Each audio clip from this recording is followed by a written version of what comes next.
Tervist, head Objektiivi vaatajad! Mul on hea meel tervitada siin Objektiivi stuudios rahvatervise spetsialisti Pille Javedit ja doktor Helen Lasni. Tervist! Tere! Tere!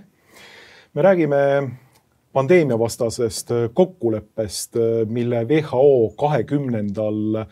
mail võttis vastu. Eesti peavoolumeedias on ka sellised uudised, mis räägivad sellest, et Maailma Terviseorganisatsioon WHO kinnitas pandeemiavastase kokkuleppe.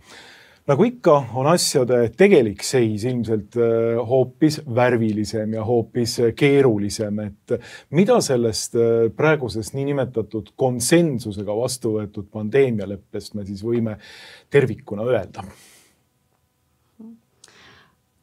Minule tundub, et see oli konsensusega vastu võetud sellepärast, et nad ei julgenud hääletada. Tegelikult oleks vastavalt WHO enda reeglitele pidanud tegelikult see pandeemialeppe minema hääletusele.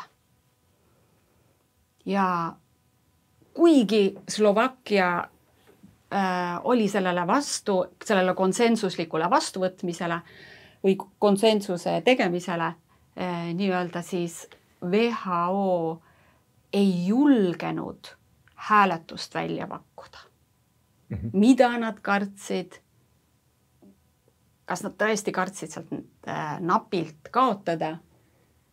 Raske öelda, just.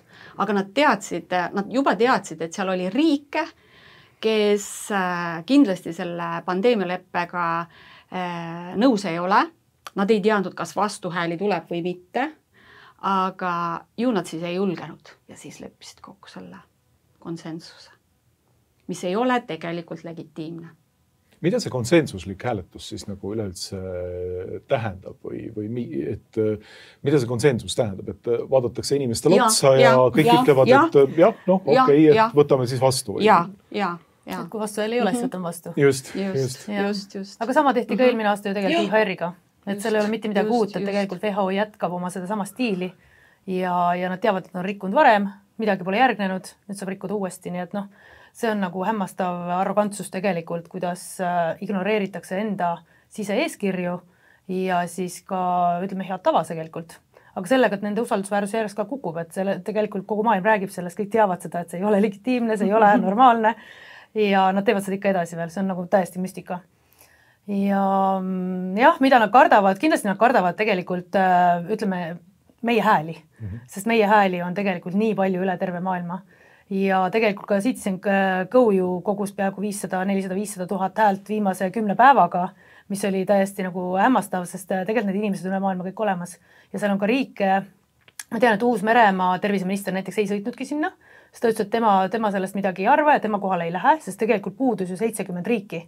Kui me niimoodi võtame, 194 riigist oli kohal 124 ja 70 ei olnud kohal, küsimus on miks. Et see on nagu veel eriti, tegelikult kui see 11 juurde panna sinna, kes ei hääletanud, et siis on see number natuke väiksem, aga põhimõtteliselt on ikkagi seal 60 riiki enam-vähem, kes siis ei tulnudki kohale.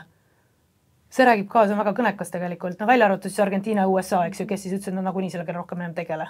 Et nende poolt on see signaal ammu tulnud. Ja minu jaoks oli muidugi positiivne see, et ei hääletanud mitmed Euroopa Liidu riigid. Et see oli väga hea, sest tegelikult nendes riikides me varem ei ole kuulnud midagi ja Itaalia, Poola, Bulgaaria, siis muidugi Slovakkia, eks ju, need on meie oma sellised, kuidas öelda, oma riigid siin nii-öelda ümberringi, et nende puhul on küll selles mõttes nagu, on tegelikult hea näha, et nad on hakanud sellest tõest aru saama. Ja selles mõttes seal oli veel, kokku oli 11 riiki, kes siis hääletanud, eks ju. Et see on ka juba päris hea samm tegelikult edasi. Aga mis seal nüüd toimub? Seal tegelikult ju toimub terve nädal veel. Nii et eks see pidu seal siis kestab koha peal, aga samas tulevad ka ikka uued, kuidas öelda, sellised faktid lauale, et Ameerika siis kutsub kokku tegelikult uue organisatsiooni loomise, nii et mis on ka väga põnev, et ühesõnaga, seal on nii palju asju, mida me tegelikult hakkame alles nägema. Ja mis toimuma hakkab. Kas see pandeemialeppe vahepeal sai mingisugused muudatused ka sisse või rammiti ikka see sama autoritaarne algvariant siis läbi või vähemalt pandi sinna konsensuslikule lauale?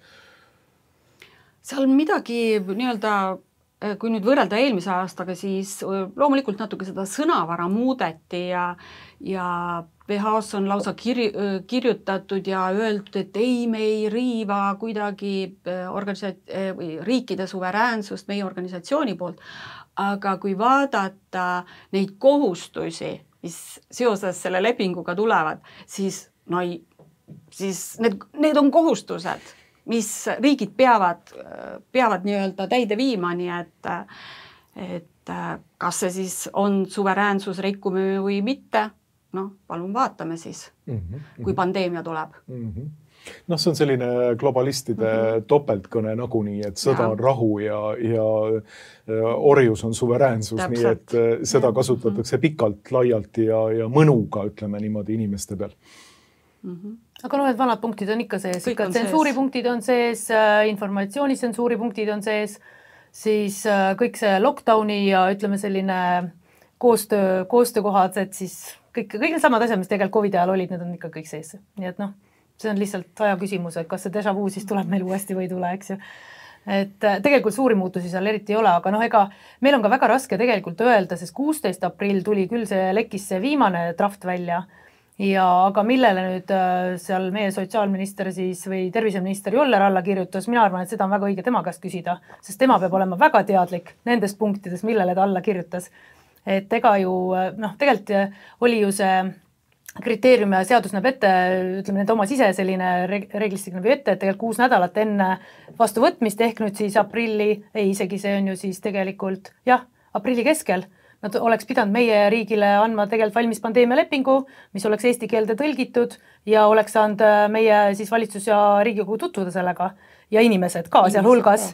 Aga seda ju ei tehtud, sellepärast, et tegelikult me reaalselt ei tea ju mis seal lepingus lõpuks oli, sest ega viimase minutin täpselt nagu eelmine aasta oli IHR-iga, kus muudeti punkte veel eelmisel õhtul, võeti sisse, pandi välja seal koha peal, eks ju, täpselt sama tehti see aasta. Et seal ei ole nagu mitte midagi uut, et eelmine aasta oli täpselt sama lugu, seal ei ole nagu mitte midagi on muutunud. Ja see sama ratas käib ringi, ignoreeritakse absoluutselt kõiki läbipaistvusreegleid ja põhimõtteliselt informatsiooni ei anta välja. Jah.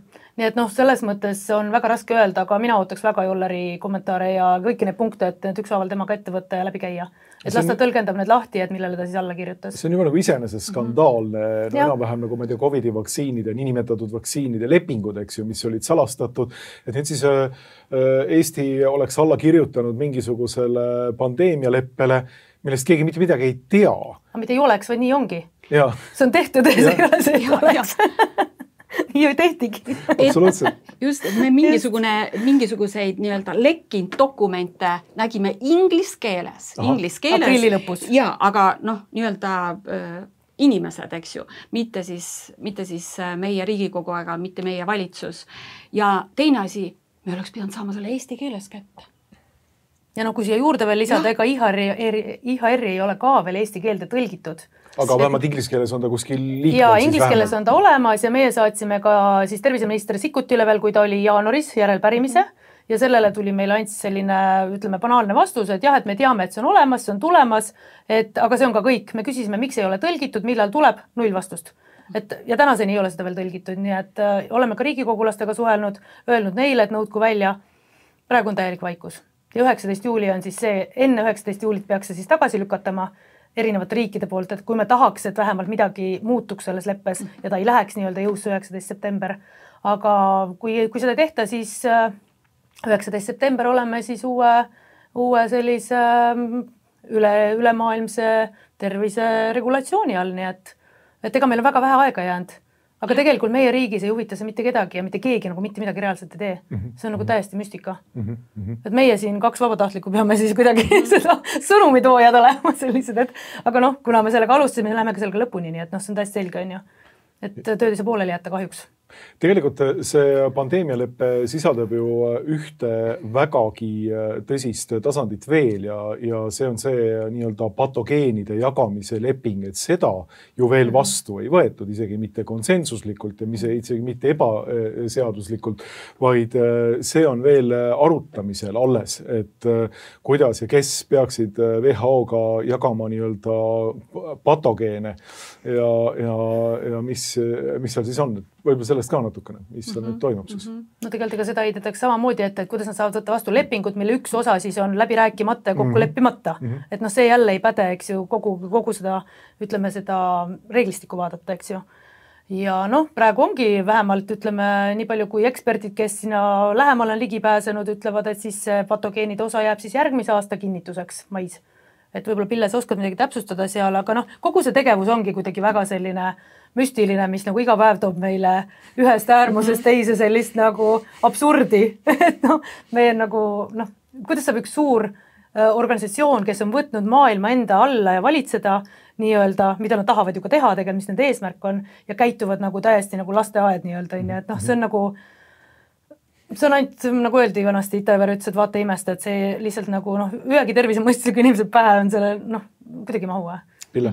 Jah, see patogeenidele juurdepääsu jagamise ja kasu jagamise süsteem. Nii et kõige tähtsamad on siis patogeenid, mis nakkaks, need üles leida, pannakse siis, see on siis pandeemialepingus ilusasti olemas mõned punktid sealt sellest patogeenidele juurdepääsu ja kasu jagamise süsteemist, aga kõik need täpsemad asjad, need, mis kõige rohkem neile tegelikult pingutust tekitavad, seda veel hakatakse arutama sellepärast, et seal ongi need suured rahad. See on, ja see vaidlus käib ikkagi nii-öelda kasu saamise, kes kui palju kuskil peab maksma ja kes kui palju kuskil sellest kasu saab. Ja iseenesest see on väga hirmutav, sellepärast, et üks asi on see, et me räägime kasu saamisest, aga teisest me räägime nakkavatest patogeenidest.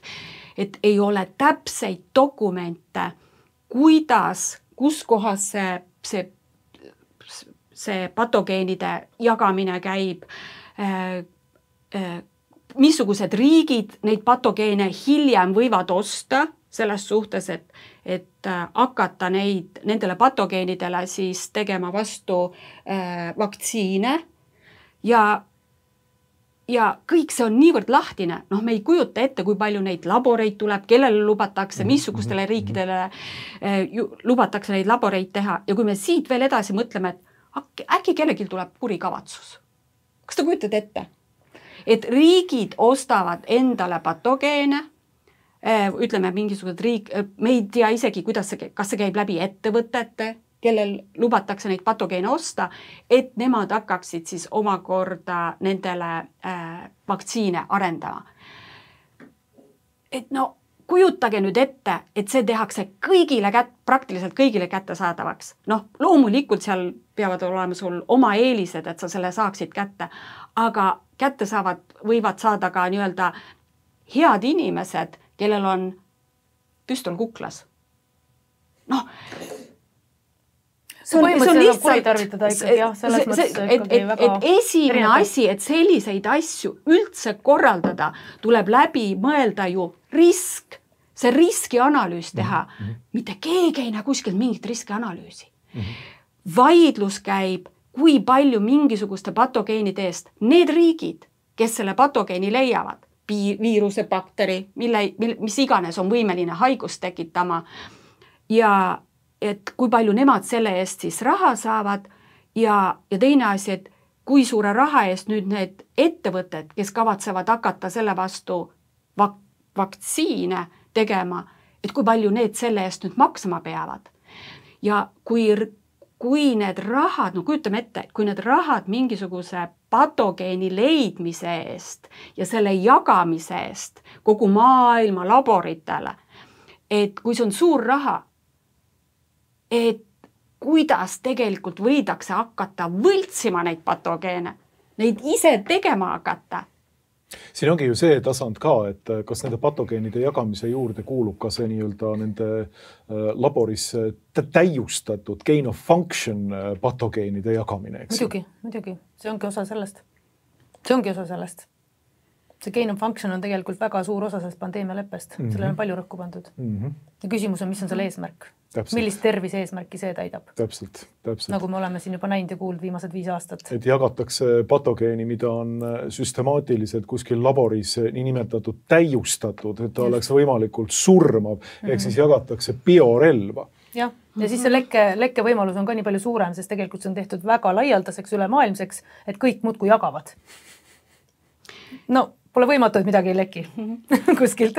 Ja kogu see pandeemia leppe ju sellest alguse saigi, et kõigepealt lekitati või lekkis. Me ei tea, kas see lekkis õigel ajal või valel ajal, eks ju, et lekitati nii-öelda patogeeni ja siis oli hea öelda, nüüd meil on suurt lepingut vaja. Et nad on väga hiljaks sellega jäänud tegelikult selle. Enamus inimesi on läbi näinud sellest tegelikult. Enamus poliitikuid ka õnneks paljudes riikides. Loodame. Kas on WHO poolt olnud mingeid märke ka, et järgmist nii-öelda pandeemiat või plandeemiat plaanitakse kuskile, et kellegil juba nii-öelda käed sügelevad, et tahaks natukene vaktsiini müüa, et siin Pfizeri ja teiste aktsiad on kõvasti langenud, et oleks vaja ühte uut väikest pandeemiat küll. Ma arvan, et nad tahavad need dokumendid ennem korda saada, et nad kuskilt võib enne mingisugune väike pandeemia tulla, et riike hirmutada ja inimesi hirmutada. See mõte, et muidu inimesed hakkavad liiga suurt vastupanu panema, et siis nad ikka hirmutavad.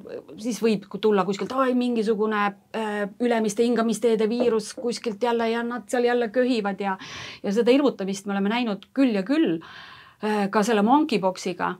Aga ma arvan, et nad tahavad need dokumendid ennem valmis saada siis mingisuguse õitsva pandeemia tulekuks, sest rahad hakkavad ju neil otsa saama. Nii tootjatel kui WHO-l ja kuna praegult, eks ju, Ameerika Ühendriigid astuvad, on astumas WHO-st välja, siis suur osa WHO rahastusest nagu kaob, et nüüd mõtleme seda, et kuna WHO on niivõrd palju ikkagi nii-öelda sellisel, ütleme vabatahtlikel annetustel, et need vabatahtlikud annetused, eks ju, tulevad kõigepealt riikidelt siis vastavalt nende koefitsiendi järgi ja siis, aga teine asi on need vabatahtlikud annetused, mis tulevad siis põhiliselt vaktsiinifirmadelt. Kujutad ette, sa maksad organisatsioonile, kes hiljem hakkab turustama sinu vaktsiine. Kogu see pandeemia leping ongi tegelikult see, et WHO saab enda kätte, kõigepealt ta kogub patogeenid kokku, terve maailma pealt patogeenid, siis ta hakkab otsustama, kellel ta neid patogeene jagab, siis ta hakkab ütlema, missugustelt ettevõtetelt ta vaktsiine ostab ja kui palju ja siis ta hakkab ütlema riikidele, kui palju nad neid vaktsiine ostma peavad. See on geniaalne turundusidee. Geniaalne turundus ja praegult ju, ja nad tahavad anda ka, WHO tahab anda ka nii-öelda riikidele endale ja riikides tegutsevatele ettevõtetele iga ühele mingisuguse väikse kala, et näed, sina saad, et siis riigid ise oleksid huvitatud ka nende pandeemiatega kaasa minema ja teenima siis selle pealt, mida siis, kui palju nad suudavad oma riigis siis vaktsiine, eks ju, müüa ja jagada. Nii et see on jah, et see ongi see põhiline, et WHO saab enda kätte kogu selle turunduse platvormi. Kõiges. Ja tema otsustab ka selle üle, missugune teadusuuring siis sobib, missugune sõnum avalikesse meediatesse sobib, et see vaktsiin, mille WHO on otsustanud, et see peab nüüd riikidesse laiali minema, missugused vaktsiinid riikidesse peavad laiali minema, et selle vastu mingisugust sõnumit ei ole. Me oleme seda näinud juba, see kõik toimis, see proovietapp oli COVID-i ajal, on ju, kus kõik nii-öelda avalik meedia seal oli üks ja sama sõnum ja see kestab siiamaani meie riigis, eks ju, vähemalt Euroopa riikides kindlasti ja Ameerikas on siis nüüd juba pöördunud see asi. Kui tegelikult vaadatagi seda, et kuidas WHO käsi käib praegu, siis ega selline nii-öelda rapsimine võib ilmselt tuleneda ka sellest, et käsi ei käi eriti hästi, et meil hiljutigi oli Objektiivis uudis, et WHO tegelikult vaevleb hirmsas rahapuuduses ja loomulikult enne seda saime kõik teada, kuidas WHO-st astus välja Ameerika Ühendriigid, siis on astunud välja Argentiina, 2 suurt Ameerika 2 mandri riiki on WHO-st välja astunud. Sina, Helen, mainisid siin, et peaaegu 10 riiki vist ei hääletanud või rohkem kui 11 ei hääletanud seekord selle pandeemialeppe ei poolt ega vastu, aga siiski hoidusid hääletamast. Robert Fico, Slovakkia president on olnud pidevalt nagu väga-väga kriitiline, Ungari omandab väga kriitilisi noote riigina, et kogu see selline kaardimajakene tundub, et hakkab võib-olla nagu kukkuma. Jah, eks ta niimoodi paistab ja tegelikult eks seal on ju põhjust ka.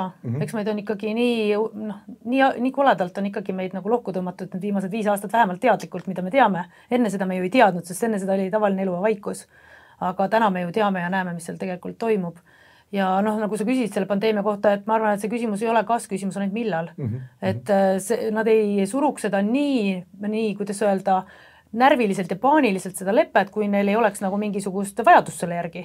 Nii et see on täiesti selge, et seda me nagu näeme ja see, mis seal sees toimub, ega see on tegelikult kole selles mõttes, et ega sealt tulevad ju signaalid ka, et pannakse juba esindusi kinni, WHO esindusi, mis on selle kärbete nii-öelda tagajärg on aga samas minu jaoks on jälle ohtlikum signaal, kui pannakse esindus kinni, et siis on see, et mida tsentraalsemale see kogu see otsustusvõim läheb, et siis isegi ütleme, see meie esindus on, mis ta ei ole, vahet pole aga kui seda üldse ei ole, siis tegelikult see otsus tuleb ju järgmiselt või ülejärgmiselt tasandilt et siis ei ole üldse enam midagi nagu isegi ette kujutada, et meil on oma esindus või et meil on midagi veel öelda et tegelikult mida tsentraalsemaks see juhtimine seal läheb, seda ohtlikumaks ta tegelikult läheb ja see on see tegelikult tänase struktuuri muutus juba paistab silma seal.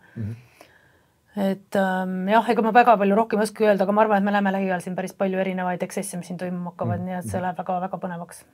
Aga ütleme niimoodi, et olukord, kus tekitatakse võib-olla mingi uus pandeemia, et vaktsiinitootjad saaksid jälle rikkamaks ja näiteks Euroopa Komisjoni esinaine tema on seotud olnud Pfizeriga ja väga lähedalt sellega, et ka tema perekonda tuleks jälle mõni miljard rohkem. Et tegelikult on ju seda nüüd väga raske teha olukorras, kus juba näiteks Argentiina ja USA on välja astunud sellest, et kui meil nagu terve ja terviseministriks on seal mitte mingisugune, ma ei tea, Fauci või tema järglane, vaid hoopis tükis Kennedy, kes on äärmiselt kriitiline kogu selle WHO temaatika kui ka kogu selle vaktsiinitööstuse suhtes tervikuna. Nii et lootust ilmselt annab see, et seda pandeemiat korraldada on nendel eeldustel kõvasti raskem kui siin 5 aastat tagasi. Ja tegelikult ega Robert F. Kennedy Jr. võttis tegelikult ka ju vastu riiklikul tasandil otsuse, et nüüd ikkagi kõik uued vaktsiinid, mida hakatakse tootma, peab tootma placebo vastu ja tulevad korralikud uuringud, mitte nii, nagu Euroopa Liit võttis oma ravimseadusega vastu eelmine aasta, et 100 päeva jooksul, mis iganes vaktsiini meil on vaja, on teie laual, eks ju. 3 kuuga olete te, mis iganes, just name it on see linnugripp või mis iganes, ei tee vahet. Et tegelikult tänu sellele, et Ameerika ikkagi on nagu lähenenud nüüd sellele meditsiini küsimustele, tänu Kennedyle muidugi, sest tema on nagu tegelikult väga tugev selline teaduspõhine inimene ja advokaat ja ta on kohtutes nii-öelda rapsinud neid case'e seal, ma ei tea, palju 100 000 viisi ja võitnud neid väga palju, nii et ta tegelikult teab, mis ta teeb ja tema teaduspõhisus on tõesti imetlusväärne. Nii et kui keegi tuleb tema kohta midagi ütlema, et ta ei tee õiget asja, siis tegelikult see inimene peab ikka peeglisse vaatama. Et selles mõttes on küll, et nende vaktsiinide tootmisega, et kui Ameerika nüüd pani oma nii-öelda reeglid paika, eks ju, ja seal hakkab selline reegel kehtima, siis küsimus on see, et mida meie siis teeme oma 100 päevaga, et kuidas siis meie, kas need samad Pfizerid ja Big Pharma põhimõtteliselt, et kas nad siis Ameerikasse toodavad siis neid placebo kontrollitud loomkatsetest alates, isegi rakutasandilt, rakukultuuridega alates võib-olla need vaktsiinid on ja, või mis iganes, et selles mõttes nagu, et küsimus on, kuidas neid siis tootma hakatakse. Et kui Ameerikas on ühed nõuded ja neile jõuab see asi nagu nii palju hiljem, aastaid hiljem võib-olla ja meile tehakse siis 100 päevaga. Nii et meil need käärid tegelikult lähevad siin väga suureks, et sellistele nüanssidele peab tegelikult tähelepanu nagu juhtima. Et ja Euroopa Liit on meil selles mõttes ikkagi väga selline, kuidas öelda, totalitaristlik selline kooslus, sest nad võtsid ju 6. mail ka vastu nagu nii-öelda WHO sellise nagu nii-öelda, kuidas öelda, kindlustasid siis selle WHO ja IHR-i nagu sellised lepingud juba Euroopa Liidu tasandil ka ära, et neil oli oma hääletus seal. Et üle 500 siis eurosaadiku siis hääletas selle poolt, et Euroopa Liidus peaksid kehtima kõik ühtsed reeglid, mis puudutab siis IHR ja tervisepoliitikat ja siis ainult 100 kopikaid oli seal vastu, eks ju, nii et tegelikult see näitab Euroopa Liidu mentaliteeti, et kuidas meil tahetakse teha asju ja suunata seda kõike nagu ühte sellisesse sinna vanasse nii-öelda sellesse rööpasse, et kus tegelikult ei ole ei teaduspõhisusega, ei läbipaistvusega, ei inimlikkusega, ei üldse diskussiooniga, mitte mingit pistmist, et me oleme ikka täpselt seal, kus me oleme. See on muidugi ülikurb, et see lõhestumine tegelikult toimub praegu ikkagi väga suure tormise kiirusega ja ma ei tea, võib-olla septembris vaatame, kus me septembris oleme, aga suve jooksul toimub siin väga palju. Et huvitav on just see, et kui tuleb uus pandeemia, et siis mis Ameerika võib leida pandeemia vastu? Ameerika võib leida pandeemia vastu mõned ideaalsed ravimid.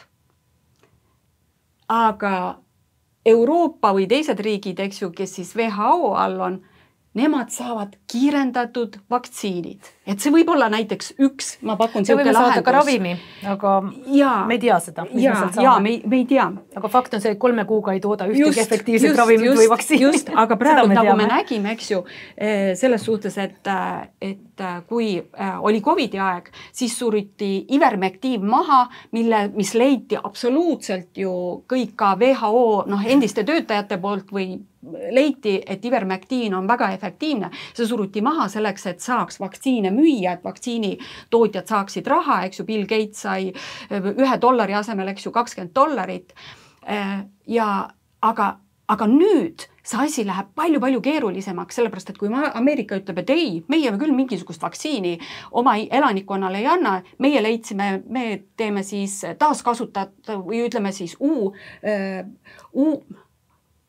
nagu vanad ravimid, millel on tõhusus ka nendele haigustele ja hakkavad hoopis näiteks mis iganes, kui ta Ivermectin ei ole, võib-olla on seal mingisugune muu siuke odav ravim, võib-olla natuke kallim, aga ütleb, et aga see ravim väga hästi mõjub, siis see on niimoodi, et siis Ameerikas on see teaduspõhine ravim, eks ju, millega siis inimesed saavad ennast ravida, aga WHO riikides kuulutatakse see libateaduseks ja müüakse meile 100 päevaga loodud mRNA vaktsiine. Et see asi hakkab väga põnevaks minema. Ja, kahtlemata hakkab, et igal juhul meil on siin Eesti Vabariigis selline sotsiaalminister, kes on hinnanud, et selline USA, nagu sina ütlesid, täiesti teaduslikul alusel olev terviseminister Kennedy Jr., et tema on hoopis USA esiuhuu. Meil on olemas minister Joller, kes tõepoolest siis teab, mis teadus on, kes oskab hinnata muuseas ka USA terviseministri teaduslikke seisukohti ja neid asetada nagu teaduslikkuse kaalukausile. Et mida me siis kostame selle peale? No ma tahaks näha Jolleri kõigepealt teaduslikku kokkupuudet üldse, kuidas ta teadusega on kokku puutunud, et ta võiks oma artiklid välja tuua, mida ta on ise genereerinud, mida ta on uurinud ja mis ta siis seal teaduses nii-öelda teinud on, et kui ta nii kõva teadlane on, eks ju. Et ma olen teaduses olnud ja ütleme niimoodi, et ma olen teadust eespool näinud ja ütleme, et ma tean erinevaid tahke sealt, on ju. Ja mis uhuusse puutub, siis arusaadav, me ideoloogiliselt teame kõik, mis ei samastu propagandaga, ongi uhuu meil. See ei tee vahet, mis valdkonnas, mis erialal, mis mis see küsimus on, see ei tee tegelikult vahet. Et noh, see on juba selline irooniline sõnakõlks, et nagu keegi ei võta seda ju tõsiselt enam, et noh, keegi tuleb sellise sõnaga nagu uhuu välja, siis noh, tegelikult see inimene teeb ennast ise lolliks, on ju. Et see on nagu täiesti selge, on ju. Ja mis muidugi, noh, arusaadav, ega nende suusad ei saa kunagi paralleelselt jooksma, selles ma olen küll täiesti veendunud, et need suusad olid, on ja jäävad risti, on ju.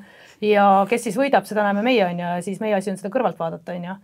Ja noh, mina olen Kennedy'ga nagu nii palju kokku puutunud ikka päris pikka aega, nii et ma tean väga hästi, et kus see mees, mismoodi need asjad nagu toimivad seal ja noh, fakt on see, et noh, talle vastu seista ei ole väga lihtne, nii et ta lihtsalt nagu, ta on õige inimene õiges kohas, ütleme siis niimoodi.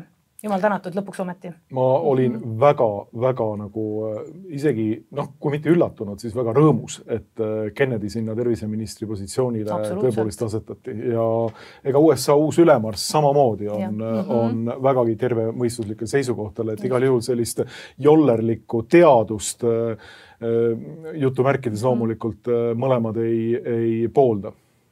No just, ja ütleme, et sa Pille oskad selle homöopaatia kohta rohkem rääkida, sa uurisid seda, et mina nagu ei ole homeopaatiaga ise kokku puutunud otseselt, aga räägi sa sellest võib-olla natuke, et kuidas need Euroopa Liidus selle homeopaatiaga on selles mõttes, et kui meie siis terviseminister ütleb, et see on uhuu, eks ju, ja tuleb välja, et Euroopa Liidus on see seadustatud ja legaalne meditsiini sekkumisvorm, millega tegelikult tegelevad 100 000 arstid üle Euroopa Liidu ja põhimõtteliselt üle maailma, eks ju, ja siis tema üksi ütleb välja, et see tegelikult on uhuu. Et noh, Läti arstide liidu president oli homeopaat, kes nüüd läks manalateed eelmisel nädalal, et küsimus on siis see, et noh, kuidas siis tema sai olla Läti arstide liidu president, kui ta oli uhuu, nagu juba aastaid tagasi, eks ju. Et kust üldse Joller võtab selle õiguse kutsuda kedagi uhuuks, eks ju. Et ta ei tea selle inimese backgroundi, ta ei tea, mida see inimene tegelikult mõtleb, mida ta tegelikult teeb, kus on ta oma hariduse saanud, mis on tema eluline kogemus, eks ju. Ja siis tema võtab õiguse öelda, et keegi on uhuu. Nagu, kus see jultumus tuleb, et selline arrogants on nagu, noh, ma ei tea, minu jaoks on see täiesti nagu arusaamatu. Ja ma sellele uhuundusele üldse nagu enam rõhku ei paneks, sest ma unustage see sõna ära, see on nagu nii jabur esiteks. Ja noh, see on ainuke silt, mida noh, ütleme sellised, kuidas öelda, ma ei tea, oskavad panna inimesed, kes nagu ei suuda näha asju nagu laiemalt, et see on noh, väga pehmelt öeldud, eks ju, et jah, see on ülikurb, kuhu me oleme oma ühiskonnaga jõudnud, et selline nagu sildistamine ja selline laimamine ja selline avalik, kuidas öelda, selline ärategemine lihtsalt käib nagu nii kõrgel tasemel, et ütleme, sellisel positsioonil olevad inimesed ei tohiks mitte kunagi sellist sõnu kasutada. Mitte kunagi. Mul on väga hea meel, et sa seda ütled, et see selline vaata, et peaaegu stalinistlik nägemus, et me hakkame nüüd põhimõtteliselt inimesi, kes on kuidagimoodi ebateaduslikel seisukohtadel, hakkame neid taga kiusama, et sellega tuli meie terviseminister Joller välja. Mis asi on nüüd ebateadus, ma küsiks täna selle kohta? Kes defineerib meil ebateaduse? Tema tuleb ja defineerib ebateaduse, kes pole kunagi teadust näpuotsaga puudutanud, nagu päriselt. Väga hea. Nagu päriselt. Väga hea. Et kellel iganes on mingisugunegi väike kokkupuude kas või nagu teadusfilosoofiaga, mida ülikoolis üldiselt peaks ikkagi nagu üldfilosoofia kursuse raames jagatama, siis ta teab, et teadus ei ole kunagi nagu dogmaatiline süsteem, et vastupidi, üks nagu teaduse peamisi voorusi on see, et alati võidakse asetada kahtluse alla kehtivaid teooriaid ja iga teooria peab olema falsifitseeritav, nagu ütleb Popper. Kui ta seda ei ole, ehk siis ta on selline, nagu Popper ütleb, selline ideoloogiline monstrum, mida ei olegi võimalik üleüldse falsifitseerida, sellepärast, et ta on tõene igas olukorras. Noh, et nii nagu marksism, nii nagu freudism, Popper toob sellest nagu selliseid näiteid. Aga mulle tundub, et meie nagu tänapäeva nagu nendel inimestele, kes kasutavad seda uhuu terminoloogiat, puudub üleüldse, nagu sa ütled, igasugune kogemus üleüldse teadusfilosoofiast või teadusest üldse.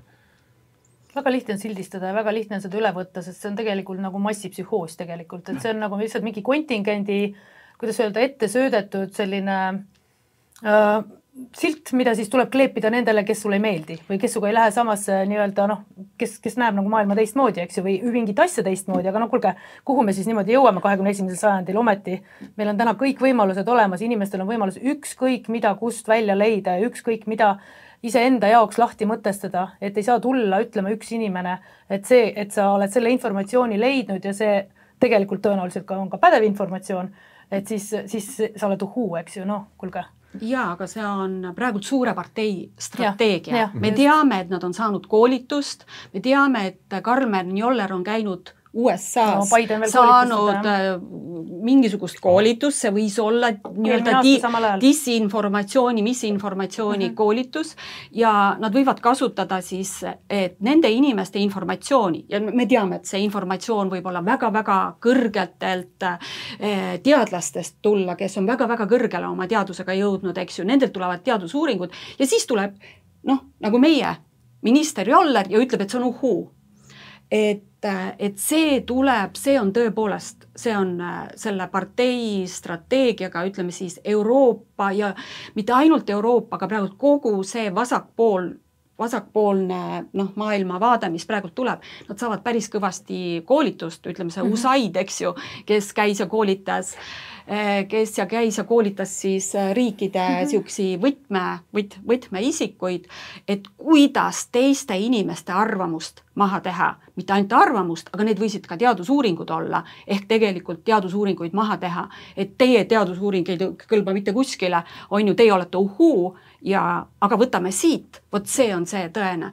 Et see ei ole mitte midagi muud kui lihtsalt vanast meelde tuletada nõukogude aegset strateegiat, eks ju, kus sa ei tohtinud mitte midagi muud öelda, kui NLKP lubas.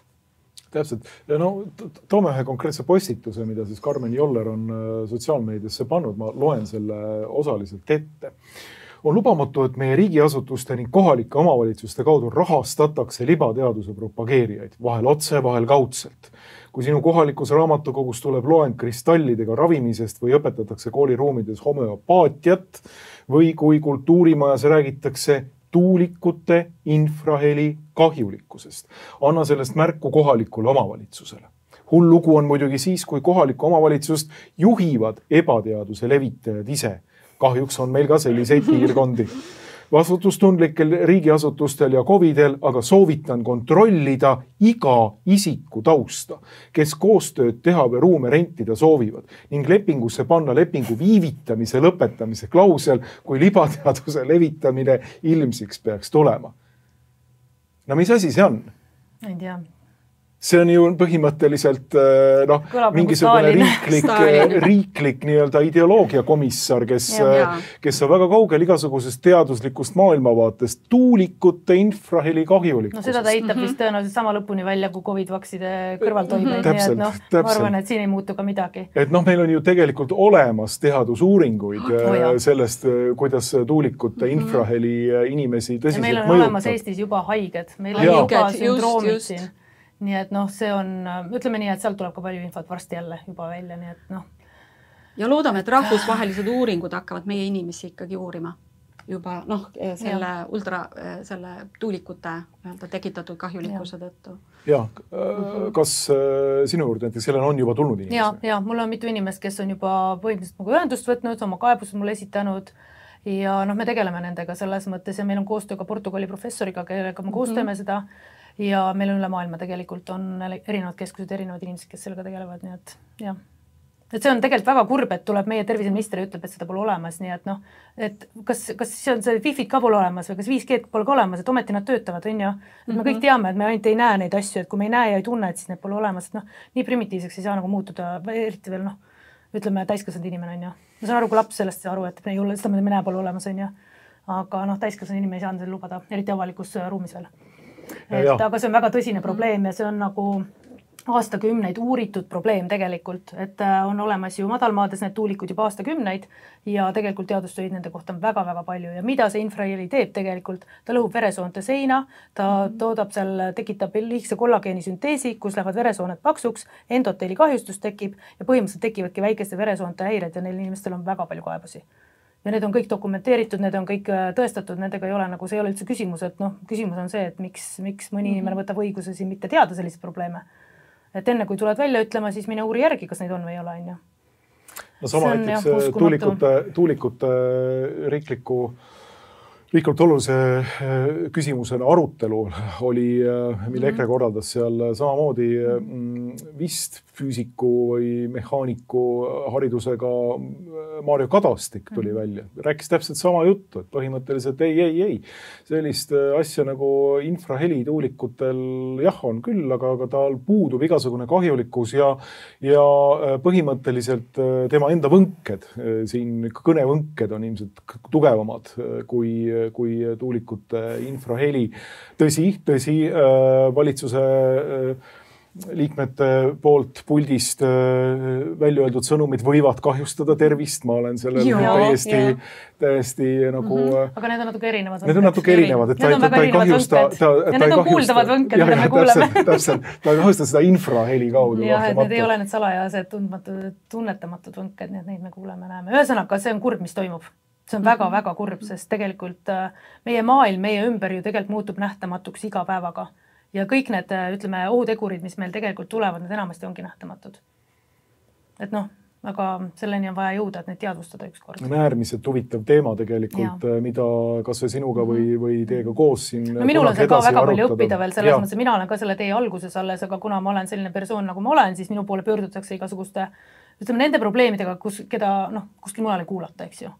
Ja siis viimases hädas tullakse lihtsalt minu juurde ja öeldakse, et kuulge, teate, et mul on nagu selline probleem, et palun aidake, tehke midagi, on ja ja eks ma siis pean jälle ennast kokku võtma ja maja leidma, aga ega seda aega on mul ka rohkem kõigil teistel päevas.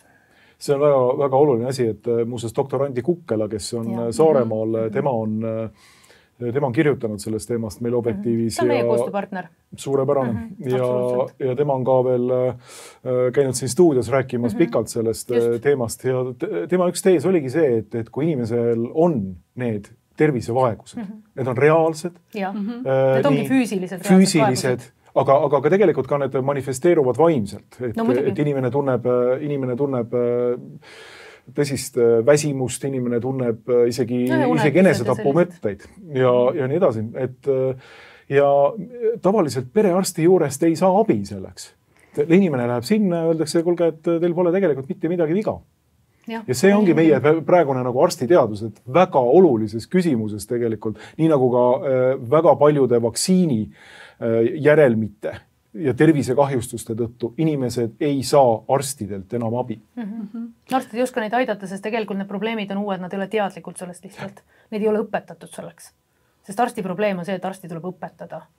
Ja väga vähe on, ütleme, ma ei saa öelda väga vähe, aga enamus arste tundub, et on need, kes ise nagu ei õpi väga palju juurde oma selle eriala, teevad oma kitsast eriala ja näevadki ainult seda, aga et väljast nagu seda suurt pilti juurde ei tule.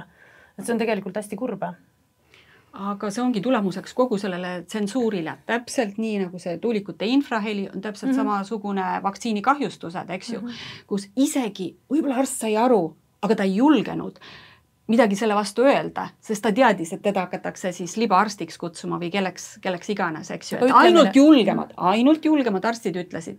Ja rahvatervise spetsialistina ütlen ka, et kui inimene elab sellises keskkonnas, kus ta teab, et ta ei tohi isegi nii-öelda neid asju ausalt välja öelda, mida ta päriselt tunneb, siis ilma isegi see, et siin samas kõrval võib-olla naabrimees, temal ei ole vaktsiinikahjustust, aga ta teab, et kui ta elab sellises keskkonnas, kus ta teab, et ta ei saa abi juhul, kui tal midagi tekib, siis see kahjustab tegelikult ka tema tervist. See on see üleüldine stress.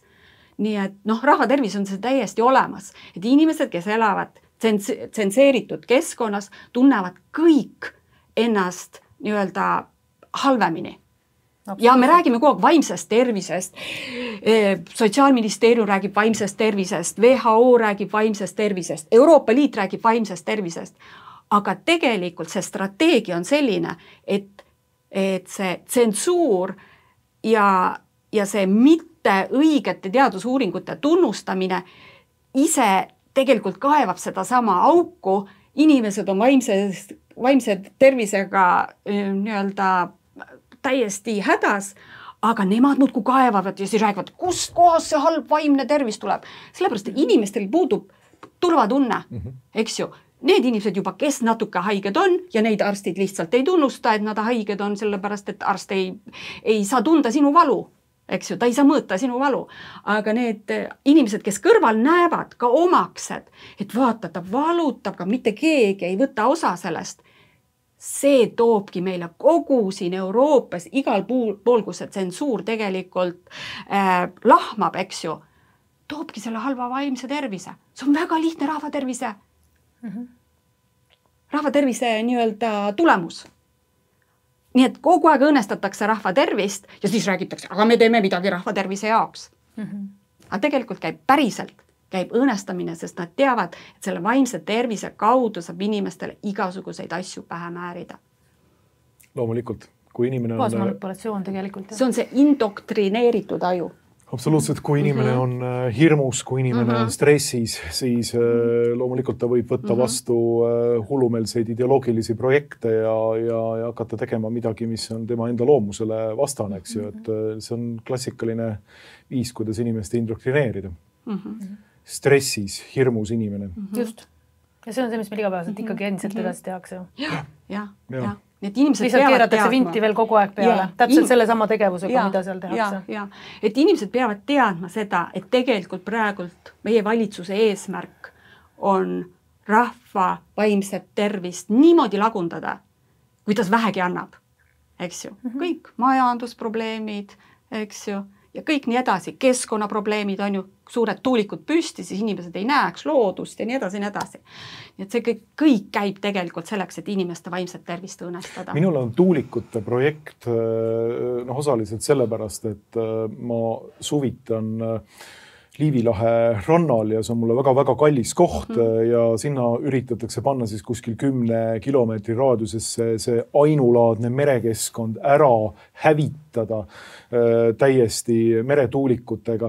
Minule on see nagu selliseks eksistentsiaalseks küsimuseks, sellepärast et kui sa vaatad seda, mida tegelikult Eestis tuulikutega üritatakse teha, siis planeeritud tuulikute pargid on niimoodi, et Maarjamaa, see väike pisikene, kodune, ilus Eesti oleks selle raames täielikult rikutud. Et kui sa mõtled, et tuled ära siit hullumeelsete mingisuguste lilladejuustega tüdrukute juures siit Tallinnast niimoodi, põgeneks õige kuskile maale.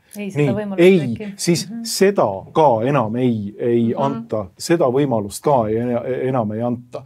Et sa vaataks lihtsalt puud, tunneksid seda looduse lõhne, see juba tervistab sind, ei sul kuskil selja taga mõne kilomeetri raadiuses uugab neid infraheli impulsse välja, mingisugune hiigeltuulik, aga mitte isegi, ütleme niimoodi, et seda infraheli ei oleks, aga see visuaalne reostus, see, et sul looduse asemel on mingisugune tehis, õudne monstrum seal, see juba tegelikult hävitab inimese psühholoogilise tervise ära niimoodi. Ja siis on meil nagu terve rida mingisuguseid spetsialiste, kes siis nagu julmalt tulevad ja talluvad esiteks inimeste nagu sellise isamaalise tunde peal, eks ju, et mul on see minu kodumaa, siin on minu kodumuld, eks ju. Me paneme püsti sulle siia mingi tuugeni. Kama 2. Ja rääkimata tervisest. Et see põhimõtteliselt see maa tehakse elamiskõlbmatuks. See on see projekt. Vaata kui palju neid veel on planeeritud. Põhimõtteliselt terve Eesti on täis pikitud planeeringutega. Aga see tuuliku ei ole ju ainult see infraheli, eks ju, seal on ju kõik need igasugused kemikaalid, need puhastused, need hooldused, need bisfenoolid, mis seal kukuvad tükkidena. Mul käis üks patsient vastuvõtul, kes juhuslikult on selle sama energeetika ja nanotehnoloogia professor. Ja siis ta ütles mulle tegelikult, et väga tore, et nüüd tuleb hakata nende tuulikutega selles mõttes nagu tegelema ja selle vastu seisma, sellepärast, et tegelikult nende tervisekahju on korda suurem, mida meie üldse teame, on ju. Et see on täiesti välistatud, et need saaks üldse meie elukeskkonna osa olla. Et tegelikult on reaalsus see, et inimesed tegelikult tulevad ja nad nüüd hakkavad nagu pead tõstma ja ütlevad, et kuule, et aga nüüd on mina olen selle eriala spetsialist, aga mina ei tea, mis eriala spetsialist on, aga tal tegelikult süda valutab. Ta süda valutab Eesti pärast ja siis ta ütleb, et teeme midagi, on ju. Et see oli nagu nii tore lihtsalt, et inimesed nagu hakkavad nagu kuutidest natuke välja tulema. Ja igaüks, kelle eriala nagu puudutab ja nad saavad aru, et tegelikult need eriala tehakse nagu nii räigelt, lihtsalt nagu sõidetakse üle kõikidest nagu teaduslikest faktidest, vanadest uuringutest, et see ei ole üldse uus tehnoloogia, tegelikult seda on nii palju uuritud, et see on nagu selles mõttes nagu noh, lisaks, mis ma tahan öelda, et see teadlikkus tegelikult on meil riigis olemas, aga ta ütleb samamoodi, et ega teda ju ei kuulata. Teda ei kuulata. Ta lihtsalt ei kuulata, ta võib rääkida ükskõik kui palju ja ta teab väga palju ja tal on andmeid väga palju, aga teda ei kuulata. Aga üks on ka, mis on puudu, see, mis teil on, julgus rääkida. Tõsta tegelikult lipp püsti, ütelda seda, et jaa, ei, juhtugu siis minuga juhtub, aga ma räägin seda juttu ja nagu ma vaatan teid, et ega tegelikult midagi eriti ei juhtu. See ongi see nali. Kuigi, juhtub see, mis juhtuma peab. Et kuigi jah, siin juba Delfi ja teised on selle sama argumendiga tulnud silmist kangutama. Kuidas see... Ma paari sõnaga räägin sellest, et selles mõttes et noh, võtsin tegelikult advokaadi endale ikkagi selles mõttes, et algul ma mõtlesin, ma ei tee midagi ja las nad siis nagu saavad oma rahulduse kätte ja kogu lugu on ja. Aga tegime siis päringu sinna Terviseametisse, et mis siis nagu toimub, eks ju. Ja lõpuks tuli välja see, et tegelikult neil ei olnudki, neil üks kaebus oli aastast 2023 oktoober, et need massilised kaebused, mida oli esitletud siis seal nii-öelda selles Terviseameti selles laimukampaanias on ja, et siis tegelikult neid ei eksisteerigi. Nii et selles mõttes on ikkagi see tellimustöö, mis oli tehtud. Tähendab, Terviseamet esitab kaebusi, mida tegelikult ei eksisteeri. Ja kui advokaat tuli kohale, siis oli Terviseamet sunnitud ütlema, et neid kaebusi sinu vastu tegelikult ei ole. No nad esitasid kõik kaebused, mis minu kohta on tehtud, kõik selle 15 aasta jooksul, mis ma olen töötanud on ja nendest üks puudutas seda teemat, mille kohta nemad tegid selle artikli, et minu, ma ei tea, info, mida ma levitan, on selles mõttes nagu jälle nagu ebateadus või mis iganes, et selle kohta oli tulnud üks kaebus Terviseametile. Oli oktoober 2023. Ja nemad tegid selle artikli, et minu kohta on tulnud väga palju kaebusi sellel teemal aastal 2025 ehk siis 1,5 aastat hiljem on ju. Et see on selgelt tellimustöö ja ma arvan, et siin ei ole väga pikalt vaja mõelda, kus see tellitud on, eks ju. Selle sama ühe kaebuse võis kodanik Joller ise teha. Ja just nimelt.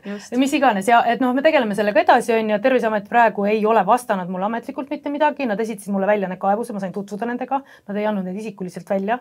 Nii et eks siis nüüd näeme ja siis minu advokaat ütles, et neil Terviseametis on olnud mitu ringi, juba arutlusringi, kuidas mulle siis vastata, aga see on nüüd olnud sees praktiliselt 3 kuud juba ja nad ei suuda kokkuvõtet leida, et kuidas mulle siis vastata. Nii et eks me siis näeme. Aga ma tahan lihtsalt sellega näitega öelda seda, et kuidas meie riigis asjad käivad. Nii kõrgel tasandil, ametite tasandil. Ja see tehti minu selja taga, oleks siis Terviseamet kunagi muga ühendust võtnud, et öelnud mulle, et kuulge doktor, et mis te nagu korraldate või teete, et meil on nii palju kaebusi, et või tulge ülekuulamisel midagi. Et ükskord, kui ma ei võtnud ühte patsienti nimistusse vastu, siis taheti mind küll punasel vaibal kutsuda, et miks ma teda vastu ei võtta. Ja see oli punane vaib kohe lahti rullitud. Aga nüüd ei kutsu mitte keegi ja tehakse selja taga reede pärast lõunal ära ja öeldakse, et nii ongi on ja. Ja siis kui hakkan detaile uurimist tuleb välja, et nagu detaile polegi on ja. Et niimoodi käivad asjad meie riigis, nii et jah, eks siis näeme, mis sealt tuleb. Aga ühesõnaga see, kuidas, see on seesama see sildistamine, eks ju. Ja see on poliitiline tegevus, see ei ole nagu mitte midagi muud. Muidugi on. Ja loomulikult peamine nii-öelda vahend selleks on alati Delfi meedia, Luige meedia, et see on see peamine nii-öelda piits, kes siis pannakse plaksuma, kui mingisugust sellist kampaaniat on vaja nagu kellegi vastu isiklikku mingit hävingut esile kutsuda. Et see on selge, et need on tegelikult väga olulised teemad. Ma ei tea, see võiks olla eraldi saate teema tegelikult üleüldse, aga kui ma küsiksin teilt nüüd küsimuse, et mida Eestis peaks üleüldse tegema, et see sama rahva tervis üleüldse nagu paremaks muuta? Milliseid ettepanekuid te niimoodi kohe niimoodi puusalt võiksite laduda? Kõigepealt valitsuse vahetus. Selles suhtes, et valitsus, see on rahva tervis, kõik tuleb, seepärast, et me oleme Nõukogude Liidus elanud. Eks ju me teame, et kuivõrd see tegelikult mõjub inimese tervisele. See on see vaimne tervis, see on põhiline tervis ja kindlasti valitsuse vahetus. Kui me räägime rahva tervisest, vaimsest tervisest, mis on üks kõige põhilisem asju. Ja ma naeran sellepärast, et mul on selline tunne, et mu enda tervis hakkab vaikselt üles ütlema selle sama valitsuse. Aga me kõik kannatame selle, kas keegi ei ole eraldi meil on. Sellepärast, et sellel valitsusel on tulemused, majandus kukub, inimesed jäävad vaeseks, siis võetakse ka sellelt vaesunult rahvalt võetakse veel maksudena kõikvõimalikke makse, eks ju maksad ära ja nüüd nende samade maksude eest pantakse sul inimestel suu kinni, see hakkab kinni maksma inimeste enda taskust võetud raha, hakkab kinni maksma inimeste enda suu sulgemist, tsensuur, uhuudeks nimetamine, nii edasi ja siis pannakse need suured tuugenid, mina kutsun neid kuradi tuuletornideks, eks ju, pannakse need püsti, mis esiteks vaimset tervist, et sa näed, eks ju, et nad näevad jube õudsad välja ja sa näed, kuidas metsi võetakse maha, eks ju, kuidas loodust rüüstatakse. See kõik mõjub praegult juba minu vaimsele tervisele. Kui ma näen, kui palju metsa tegelikult on planeeritud maha võetamas, meie ilusat Eestimaa loodust rüüstatakse, siis pannakse, isegi kui need tuuletornid üldse ei töötaks, siis see juba on tohutu kahju meie keskkonnale ja pluss inimeste vaimsele tervisele. Me kõik teame seda. Eks ju. Nii et meil on palju asju, mis ja seoses sellega, et miks me ei karda. Sellepärast, et see õudus on palju õudsam kui selle vastu seismine. Sest kui me saame need tuuletornid püsti, kui me saame need, meil on veel rääkimata sellest nii-öelda sundvaktsineerimistest, et Singapuris on juba selline infektsioonhaiguste akt, mis 2023, ma vabandan selle hüppe pärast, aga muidu mul läheb meelest ära, mis 2023 ja 2024 Singapuri parlament siis võttis vastu otsusena, et erakorralise mingi hädaolukorra või pandeemia korras võivad olla vaktsiinid sunniviisiliselt ja juhul, kui inimene neid vastu ei võta, siis ta saab karistatud. Nii et kontrollisin dokument, kõik seadus on olemas ja praegult kehtib see väga sarnane seadus kehtib praegult Brasiilias, kellega me ka väga palju koostööd teeme, kus laste vaktsineerimissedelile on pandud siis need kohustuslikud COVID-i vaktsiinid ja kui lapsevanemad keelduvad nendest oma laste vaktsineerimistest, siis nad saavad rahatrahve ja või lapse äravõtmist, kui jätad nagu pikalt ikkagi need vaktsiinid tegemata, siis võetakse sult lihtsalt laps ära. Et sellised kohustuslikud nüansid võivad siia juurde tulla, et kui inimesed mõtlevad, et ma lähen metsa, mind see üldse ei häiri, siis sul ei ole põgeneda. Sul ei ole tegelikult mitte kuskile põgeneda, et hullemaid asju tuleb nagu pigem nendele vastu seista õigel ajal kui siis, kui nad sul tegelikult juba ukse taga müristavad. Aga sinu ettepanek peale valitsuse vahetust? No see on nagunii esimene, sest ilma selleta me ei saa midagi teha, sest nagu näha täna nagu ütleme sellist, kuidas öelda, hea tava loogika, et meditsiinieetikat ei eksisteeri, eks ju, ja me peame tegema seda, mida meile öeldakse kõrgelt, on ju, et esimene asi on kindlasti sõnavabadus, sellele me ei tohi alla anda, kuigi sellele kirjutati eile alla seal Genfis, on ju. Ja siis on kindlasti see, et mida ma väga pooldan Kennedy poolt, sealt tuleb kindlasti väga palju teadusuuringuid, mis on sahtlitesse pandud, mis tulevad sealt välja, mis muudavad meie meditsiiniparadigmat väga palju. Et kui me selle info endale vastu võtame ja me saame luua sellise holistilise meditsiinilise süsteemi, sest tegelikult inimene on tervikolend ja inimene on spirituaalne olend ja inimene on vaimne olend, et inimese käsitlus peab käima pealast jalad allani ja kõik need tasandid peavad olema kaetud ja kui me lülitame seal mingisugused tasandid välja ja me ei arvesta nendega, et siis see on juba see, et me ei saa esiteks arstina head abi pakkuda ja teiseks on see, et inimene ei saa nagu ikka seda, mida ta tegelikult vajab. Et selles mõttes ma väga pooldan sellist holistilist käsitlust ja ma usun, et seda hakkab Ameerikast tulema ikkagi praegu päris kõvasti. Ta küll hakkab nagu aeglaselt tulema, aga ma arvan, et kui see seal paisu tagant lahti läheb, siis sealt tuleb. Nii et ma arvan, et aasta pärast või isegi poole aasta pärast, kui me siin istume, siis meie meditsiini või ütleme tervise teadlikkus on ikka väga palju muutunud. Et ma nagu väga panustaks sellele, et tegelikult tuleb olla nii-öelda avatud kogu informatsioonile. Et meil ei ole olemas vale teadust, meil ei ole olemas vale informatsiooni, meil on olemas ainult, kuidas öelda, informatsioon, mida tuleb nii-öelda läbi seedida, läbi töödelda, läbi kritiseerida, aga me ei saa öelda, et see on vale informatsioon, et tegelikult tuleb anda informatsioonile võimalus ennast tõestada igal tasandil. Sa ütlesid, kui me poole aasta pärast siin istume ja ma arvan, et istume küll, sellepärast et teiega on väga huvitav rääkida. Aga ma tänan nende mõtete ees siin stuudios valgustamast pandeemialeppe teemal ja rahvatervise teemal, mis vaata, et on veel olulisem ja huvitavam isegi kui see pandeemialeppe. Et ma loodan, et me nendel teemadel veel siin Objektiivi stuudios rääkida saame. Pille Javet, Helen Last, suur tänu tulemast! Aitäh!